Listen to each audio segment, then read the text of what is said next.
Hello everyone, আসসালামু আলাইকুম। আমি আজকে তোমাদের সুপার ক্রিস্পি পটেটো স্প্রিং তৈরি করে দেখাবো। আলুটা ফার্স্টে ছিলে নিয়েছি, তারপরে সাইডের দু টুকরো বাদ দিয়ে দিয়েছি, মাঝের অংশটা দু টুকরো করে নিয়েছি, তারপর সাইডে দুটো কাবাবের কাঠি দিয়ে ফার্স্টে সমান করে কেটে নিয়েছি, তারপর একটু উল্টিয়ে নাইফটা একটু কস করে ধরে আবারও কেটে নিয়েছি। এখন দেখেন কতটা সুন্দর লেয়ার স্প্রিং হয়ে গিয়েছে পটেটো।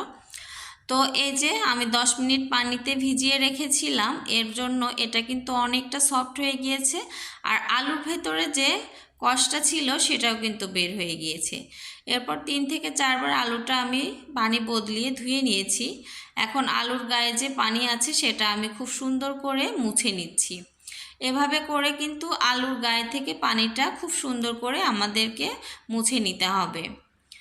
দেখতে পাচ্ছেন আমি কিভাবে আলুর গায়ে থেকে পানিটা মুছে নিচ্ছি। এরপর 1 টেবিল চামচ আটার সঙ্গে হাফ টেবিল চামচ কর্নফ্লাওয়ার, হাফ চা চামচ লবণ, আর আমি হাফ চা চামচ দিয়ে দিয়েছি শুকনো মরিচের গুঁড়া। এটা আমার পছন্দ মতো, আপনারা চাইলে শুকনো মরিচের গুঁড়াটা কিন্তু বাদ দিয়ে দিতে পারেন।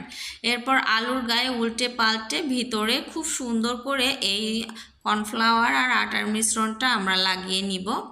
এটা কিন্তু খুব সুন্দর করে লাগাতে হবে। তারপরে যে তেলটা একটু গরম হয়ে আসলে আমি পটেটো স্প্রিংটা দিয়ে দিচ্ছি, দিয়ে এখন এটাকে উল্টে পাল্টে সুন্দর কালার হয়ে আসলে এটা উঠিয়ে নেব।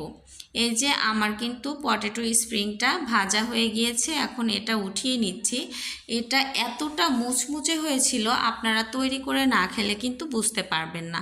আমার ভিডিওটি দেখে আপনারা বাসায় একবার ট্রাই করে দেখবেন, ভীষণ ভালো লাগবে, বাচ্চারা অনেক খুশি হয়ে যাবে।